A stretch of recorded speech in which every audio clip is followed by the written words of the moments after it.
Hello students, welcome back to the another video. तो आज की क्लास में हम कार्डन मेथड से इस एग्जांपल को सॉल्व करेंगे। एग्जांपल है हमारे पास, solve the following equation by Cardan method, x cube minus 15x² minus 33x plus 847 equals to 0। तो जो हमने फर्स्ट टाइप के क्वेश्चन किए थे उसके अंदर हमारे पास एक्स स्क्वायर की टर्म नहीं थी। सेकंड हमने जो किया था उसमें एक्स स्क्वायर की टर्म थी लेकिन एक्स नहीं था। और फिर एक क्वेश्चन किया था जिसमें एक्स स्क्वायर भी था और एक्स भी था। तो ये उसी टाइप के क्वेश्चन है जिसमें एक्स स्क्वायर भी है और एक्स भी है। तो अगर कार्डन मेथड से ऐसा कोई क्वेश्चन आ जाए जिसमें हमारे पास x cube, x square, x, ये सभी हमारे पास टर्म्स मौजूद हों, तो हम क्या करते हैं, इसमें गिवन इक्वेशन को स्टैंडर्ड फॉर्म से कंपेयर करवाते हैं। तो compare equation 1 with standard form, और ये स्टैंडर्ड फॉर्म होती है क्यूबिक इक्वेशन की, a0x³ plus 3a1x² plus 3a2x plus a3 equals to 0। तो यहाँ पर एक्स क्यूब के साथ a0 है और इधर एक्स क्यूब के साथ 1 था, तो a0 की वैल्यू 1 हो जाएगी।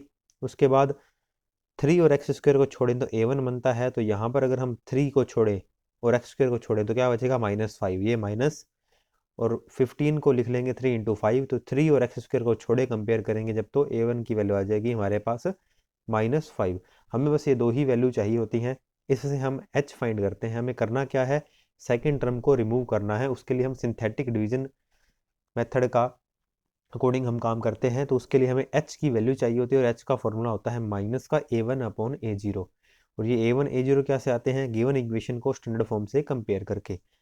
a1 की वैल्यू हमारे पास क्या है, -5। तो ये फॉर्मूले का माइनस था जो कि हमने यहाँ पर लिखा है। a1 की वैल्यू -5 लिख दी और a0 की वैल्यू 1 है वो हमने रख दी, जिससे h की वैल्यू हमारे पास 5 आ जाएगी। अब जैसे ही हमारे पास h आ जाता है तो हम सिंथेटिक डिवीजन, संश्लेषित विभाजन का यूज करते हैं। किसके लिए, to remove second term of equation 1। ये जो एक्स स्क्वायर की टर्म है इसे हमें रिमूव करना होता है। तो कार्डन मेथड में क्वेश्चन करने के लिए कभी भी हमारे पास क्वेश्चन के अंदर एक्स स्क्वायर की टर्म नहीं होनी चाहिए। अगर है तो इसे रिमूव किया जाएगा। रिमूव करने के लिए हमें ये देखना होता है कि क्या साथ में x है। अगर है तो फिर इस तरह से करते हैं सिंथेटिक डिवीजन से। अगर यहाँ x ना होता, एक्स क्यूब, एक्स स्क्वायर और कॉन्स्टेंट होता, तो फिर हम x की जगह हम रखते 1/z, जो कि हम लास्ट लेक्चर में कर चुके हैं। 1/z रखते ही अपने आप स्क्वायर की टर्म रिमूव हो जाती है। लेकिन जब एक्स स्क्वायर की टर्म भी हो और x भी हो, तब हम h की वैल्यू फाइंड करते हैं और फिर सिंथेटिक डिवीजन को परफॉर्म करते हैं। सिंथेटिक डिवीजन के लिए किस तरह से किया जाता है, ये जो वैल्यू हमारी 5 आई है हम उसे यहाँ पर रखते हैं। गिवन इक्वेशन में एक्स क्यूब का कोफिशिएंट क्या है, 1, एक्स स्क्वायर का -15, एक्स का कोफिशिएंट है -33 और कांस्टेंट को हम यहाँ पर लिख देंगे। उसके बाद सिंथेटिक डिवीजन में हमें यहाँ पर हर बार 0 ही रखना होता है। तो यहाँ पर हम 0 रखेंगे, इन दोनों को ऐड करेंगे तो वो हमारे पास यहाँ आ जाएगा, ये हम बनेगा 1। फिर हम इन दोनों का मल्टीप्लाई करते हैं, मल्टीप्लाई कराया जाएगा इन दोनों का और वो हमारे पास इस जगह पर लिखा जाएगा। ये 1 कैसे बना था, इन दोनों को ऐड करके। 0 हमेशा ही आता है सिंथेटिक डिवीजन में, यहाँ पर फर्स्ट टर्म के नीचे 0 ही लिखा जाएगा। तो ये बन गया 1, इन दोनों को मल्टीप्लाई करेंगे 5। अब इनको ऐड करेंगे, जैसे यहाँ ऐड किया था तो यहाँ भी ऐड करेंगे, तो हमारे पास -10 बन जाएगा। 5 को 1 से किया था तो नेक्स्ट हमारे पास आया था, वैसे ही अब करेंगे। 5 को -10 से मल्टीप्लाई करेंगे तो हमें नेक्स्ट यहाँ क्या लिखना है, मिल जाएगा। अब इन दोनों को ऐड करेंगे तो ये 83 बना। फिर से 5 के साथ मल्टीप्लाई किया जाएगा और नेक्स्ट यहाँ पे हम लिखेंगे।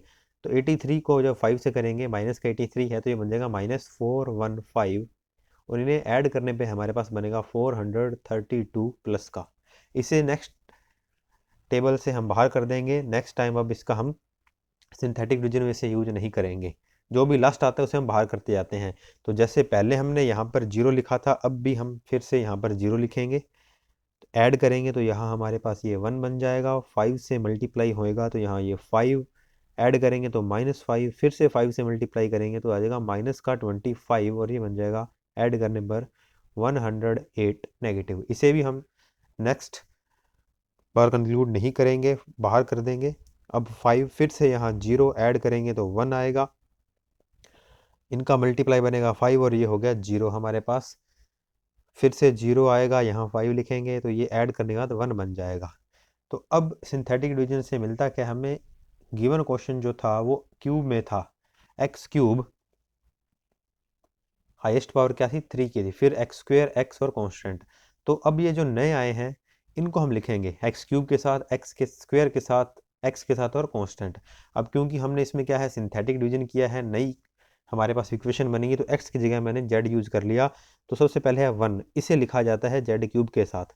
पहले हाईएस्ट पावर कितनी थी, 3 थी गिवन क्वेश्चन की, तो यहाँ पर भी कितनी लिखी जाएगी, 3 ही लिखी जाएगी जब हमने इक्वेशन को ट्रांसफॉर्म कर लिया, सिंथेटिक डिवीजन से नया मिला लिया, रूपांतरित कर लिया। क्यूब के बाद स्क्वायर की बारी आती है, तो ये 0 आ गया। तो देखिए यहाँ पर स्क्वायर की टर्म रिमूव हो गई है, और कार्डन मेथड में हमें स्क्वायर की टर्म को ही रिमूव करना होता है सबसे पहले सोल्व करने के लिए। उसके बाद z की पावर 1 के साथ ये लिख दिया हमने, और ये लास्ट वाला हमारा बनेगा कांस्टेंट। तो यहाँ ये इक्वेशन हमारे पास बन जाएगी z क्यूब, 0 z स्क्वायर को छोड़ देंगे, 108z और 432 इक्वल्स टू 0। इस इक्वेशन के अंदर अब सेकेंड टर्म नहीं है, तो जब भी ऐसी इक्वेशन तक पहुंच जाएं जिसके अंदर स्क्वायर वाली टर्म ना हो हमारे पास, तो फिर उसके जो 3 आंसर आने हैं, क्योंकि हाईएस्ट पावर कितनी है इसकी, 3, तो जो 3 आंसर आने हैं उसमें से एक हम मान लेते हैं। तो लेट सोल्यूशन ऑफ इक्वेशन 2, इस इक्वेशन का सोल्यूशन हमने मान लिया z इक्वल्स टू u की 1/3 प्लस v की पावर 1/3। अब इसका हम क्यूब करेंगे, तो यहाँ पर ये हमारे पास बन जाएगा z का क्यूब, u की 1/3 प्लस v की 1/3 का होल क्यूब। हमने taking cube by both side किया है। क्यूब को हम खोलेंगे तो a प्लस बी के क्यूब के फॉर्मूले से खोलेंगे, और a प्लस बी की क्यूब का फॉर्मूला होता है हमारे पास a cube plus b cube plus 3ab a plus b, ये हमारे पास इसका फॉर्मूला होता है। उसी के अकॉर्डिंग ये हमारा बन गया a का क्यूब, b का cube, 3ab a plus b. Next step में हम सारी टर्म को एक तरफ कर लेंगे, तो z की क्यूब, इस टर्म को पहले मैं इधर लेके आ रहा हूँ, तो 3 नेगेटिव हो जाएगा, u की 1/3 और v की 1/3 आ गया।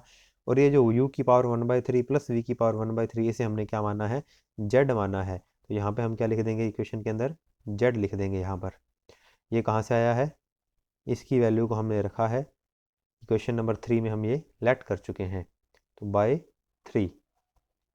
ये u और v दोनों इस तरफ आके नेगेटिव हो जाएंगे, दोनों का माइनस कॉमन ले ली, इक्वेशन नंबर 4। ये 4 बनी किससे है, z का क्यूब करने से। और z किसका सोल्यूशन था, 2 का, तो इसका मतलब 2 और इक्वेशन 4 सेम ही होंगी, क्योंकि इक्वेशन 2 का सोल्यूशन ये था, उसके क्यूब करने पर ये बना है, तो दोनों सेम होनी चाहिए, इसलिए हम इनका कंपैरिजन कर देंगे। तो यहाँ पे कंपेयर करेंगे, तो z क्यूब का कोफिशिएंट 1 है, यहाँ भी हमारे पास z क्यूब के साथ 1 है, z के साथ है -3 u की 1/3 v की 1/3, और यहाँ z के साथ है -108। 3 माइनस से माइनस कट कर जाएगा, 3 से डिवाइड करेंगे 36 बचेगा। अब इसका क्यूब करेंगे तो ये 36 का क्यूब हो जाएगा। आप क्यूब लिख भी सकते हैं, इसको ऐसे भी छोड़ सकते हैं। कांस्टेंट को अगर कंपेयर करें तो यहाँ पर है माइनस का u प्लस वी हमारे पास, और अगर इक्वेशन नंबर 2 में जिससे कंपेयर कर रहे हैं 2 और 4 को, तो 2 में कितना है 432, तो ये माइनस इस तरफ आ जाएगा। अब हमारे पास क्या है, 2 नंबर का सम है और 2 नंबर का मल्टीप्लाई है। तो जब कभी हमारे पास 2 नंबर का सम और मल्टीप्लाई हो, तो हम एक इक्वेशन बना सकते हैं। इक्वेशन कैसे बनती है हमारे पास, अगर सम ऑफ रूट्स यानी कि 2 नंबर या 3 नंबर जितने भी हैं उनका सम दिया हुआ है, 2 का दिया हुआ, इसलिए हाईएस्ट पावर 2 में इक्वेशन बनेगी, और उनका मल्टीप्लाई दिया हो 2 रूट्स का, तो स्क्वायर में हम इक्वेशन बना सकते हैं। ये t मैंने नया वेरिएबल यूज़ किया है, कोई भी वेरिएबल यूज़ कर सकते हो आप। सम u प्लस वी हमें दिया हुआ है, तो इसको मैंने यहाँ से लिखा है T square minus minus sum of root, यानी कि 2 रूट्स का सम हमें u प्लस वी की वैल्यू दी हुई थी, हमने भी फाइंड की है। फिर t आएगा, मल्टीप्लाई ऑफ रूट्स, इसकी वैल्यू भी हमारे पास है। तो u प्लस वी की वैल्यू थी -432, एक माइनस फॉर्मूले में था, तो ये +432 बन गया हमारे पास। ऐसे ही u इंटू वी की वैल्यू क्या थी हमारे पास, 36 की क्यूब, तो वो मैंने यहाँ पर लिख दिया। अब इससे हम क्या करेंगे, t की 2 वैल्यूज यहाँ से आएंगी, उन्हें फाइंड करेंगे। पहले में लिखा u and v are the root of the flowing equation, इसके रूट मान लिए u और v को। तो सम ऑफ रूट्स हमारे पास था, मल्टीप्लाई ऑफ रूट्स भी था, u प्लस वी भी था, u इंटू वी भी था, उनकी वैल्यू रखी। अब श्री धराचार्य रूल से हम इसको फाइंड करेंगे। अगर हमारे पास इक्वेशन ऐसे हो ax² bx plus c equals to 0, तो श्री धराचार्य रूल के अकॉर्डिंग x की वैल्यू होती है हमारे पास -b plus minus b² minus 4ac upon 2a। तो हम देखें यहाँ पर a की वैल्यू 1 है, ये b की वैल्यू और ये c की वैल्यू है। तो पहले था -b, यहाँ b की सेकंड वैल्यू -432 है, वो बन गया हमारे पास, प्लस माइनस b का स्क्वायर कर दिया -4, a की वैल्यू 1 है और c की 36 का क्यूब है, अपॉन 2a। 2a की वैल्यू यहाँ पे हमारे पास क्या है, 1 है। अब जब आप 432 का स्क्वायर करोगे और 36 के क्यूब को 4 से मल्टीप्लाई करोगे, तो ये दोनों नंबर इक्वल आएंगे और आपस में कट जाएंगे। यहाँ हमारे पास क्या बन जाएगा, 0 बन जाएगा। टी की वैल्यू आ गई हमारे पास -432 प्लस माइनस 0.2। अब हम इसे छोड़ेंगे नहीं कि हम कह दें कि प्लस माइनस जीरो ही है, हम इसे छोड़ देंगे तो हमारे पास एक आंसर आएगा 216, लेकिन इक्वेशन किस में थी, स्क्वायर में, तो आंसर 2 होने चाहिए। तो प्लस को भी कंसीडर करेंगे, माइनस को भी करेंगे, फर्क चाहे नहीं पड़ रहा तो इसको 2 बार लिखा जाएगा, क्योंकि प्लस 0 करने पर एक बार ये बना, जब माइनस 0 किया तब भी यही बनेगा। इसको 2 से डिवाइड किया हमने, प्लस 0 कर दें या माइनस 0 कर दें उससे फर्क नहीं पड़ता, लेकिन लिखे दोनों जाएंगे। प्लस 0 वाला भी आंसर लिखा जाएगा, माइनस वाला भी लिखा जाएगा, क्योंकि इसके रूट कितने हैं, 2 हैं। तो ये जो 2 वैल्यू आई हैं वो किसकी आई हैं, इन रूट्स की आई हैं। तो एक वैल्यू हम u को दे देंगे और दूसरे वाली वैल्यू v को दे देंगे। यहाँ दोनों ही वैल्यू हमारी इक्वल आई थी। अब हम क्या करेंगे, u की पावर 1/3, इसका क्यूब रूट लेंगे तो 216 6 का होता है, यहाँ भी 216 सेम है, ये 6 का ही बनेगा। अब ये जो हमारे पास इक्वेशन 3 आई थी उसमें हमने सोल्यूशन इसका क्या सपोज किया था, इक्वेशन 3 के अंदर z इक्वल्स टू यू की 1/3 प्लस v की पावर 1/3 को क्या लिखा हुआ है हमने, इक्वेशन 3 का एक सोल्यूशन लिखा हुआ है। तो मेरे पास अब ये दोनों वैल्यूज आ चुकी हैं, तो इन दोनों ही वैल्यूज को मैं रख दूंगा तो एक सोल्यूशन हमारे पास बन जाएगा। तो बाई इक्वेशन 3 z का आंसर जो था वो u की 1/3 प्लस v की 1/3 है, हमारे पास दोनों ही वैल्यूज हैं, रख दी। ये हमारा फर्स्ट आंसर बन गया, क्योंकि z क्यूब में है तो टोटल आंसर कितने बनने हैं हमारे, 3 बनने हैं। सेकंड आंसर के लिए क्या करना होता है हमें, ये जो फर्स्ट आंसर आया है इसी के अंदर यहाँ क्या लिख दो, ओमेगा, और यहाँ क्या लिख दो, ओमेगा स्क्वायर। तो ये सेकंड आंसर इससे हमारा बन जाता है। हम एक जगह लिखेंगे ओमेगा और एक जगह लिख देंगे ओमेगा स्क्वायर, जहाँ पर ओमेगा की वैल्यू होती है हमारे पास -1/2 प्लस √3/2 आयोटा, और ओमेगा स्क्वायर की वैल्यू होती है -1/2 माइनस √3/2 आयोटा। तो ओमेगा की भी वैल्यू रख दी, ओमेगा स्क्वायर की भी वैल्यू रख दी, u की 1/3 और v की 1/3 दोनों की वैल्यू -6 है, वो भी रख दी। अब पहले मैं यहाँ पे आयोटा वालों को कर दूंगा अलग, आयोटा कॉमन लेकर के, और रियल को कर दूंगा अलग। जब -6 का मल्टीप्लाई -1/2 से करेंगे तो माइनस और माइनस प्लस हो जाएगा, और 2 3 जा 6 + 3 आएगा। ऐसे ही यहाँ से भी माइनस और माइनस खत्म हो जाएगा, +6 आएगा। जबकि जब मैंने आयोटा कॉमन लिया तो ये कट करेगा, इसको -3 बनाएगा, यहाँ भी ये कट करेगा, लेकिन माइनस माइनस खत्म हो जाएंगे, प्लस बन जाएगा। ये दोनों आपस में कैंसिल हो जाएंगे। सेकंड आंसर हमारे पास क्या बना, 6 बना। इसी तरह से जब हमें थर्ड आंसर निकालना होता है तो हम क्या करते हैं, इसे ओमेगा स्क्वायर कर देते हैं और इसे ओमेगा कर देते हैं। फर्स्ट वाले के साथ ओमेगा स्क्वायर लिखा जाता है, सेकंड वाले के साथ ओमेगा लिख देते हैं। वैल्यू दोनों की है हमारे पास, u और v की पावर 1/3 इनकी भी वैल्यूज है। ये वैल्यूज हमने यहाँ रख दी, रियल वालों को अलग रखा, आयोटा वाला कॉमन लेकर के हमने अलग रखा, उससे भी आंसर हमारा क्या बनेगा, 6 बनेगा। लेकिन ये जो आंसर आए वो किसके आए हैं, जेड के, क्योंकि वो जो इक्वेशन थी हमारी 3, जो इक्वेशन नंबर हमारी 2 है वो किस में थी, जेड में थी। तो यहाँ पे ये जो तीनों आंसर आए हैं हमारे जेड के अंदर आए हैं। अब हमने इसको एक्स में कन्वर्ट करना है। तो पहले तो हम गिवन क्वेश्चन से देखेंगे कि एक्स में जो क्वेश्चन गिवन था वो जेड में कन्वर्ट कैसे हुआ था। जब हमने इस एच से सिंथेटिक डिवीजन किया था तो नई इक्वेशन हमारी जेड के अंदर बनी थी। तो सिंथेटिक डिवाइड किससे किया था, +5 से। तो इसलिए इस आंसर के अंदर अब हम 5 ऐड कर देंगे। 5 जो भी आंसर आया है इसके अंदर 5 ऐड कर दिया जाएगा, तो ये आंसर एक्स में कन्वर्ट हो जाएगा। अगर हमने सिंथेटिक डिवीजन -5 से किया होता तो 5 माइनस करते। माइनस वाला क्वेश्चन भी हमने किया है लास्ट क्वेश्चन क्लास के अंदर, अब हम प्लस वाला क्वेश्चन यहाँ किया है।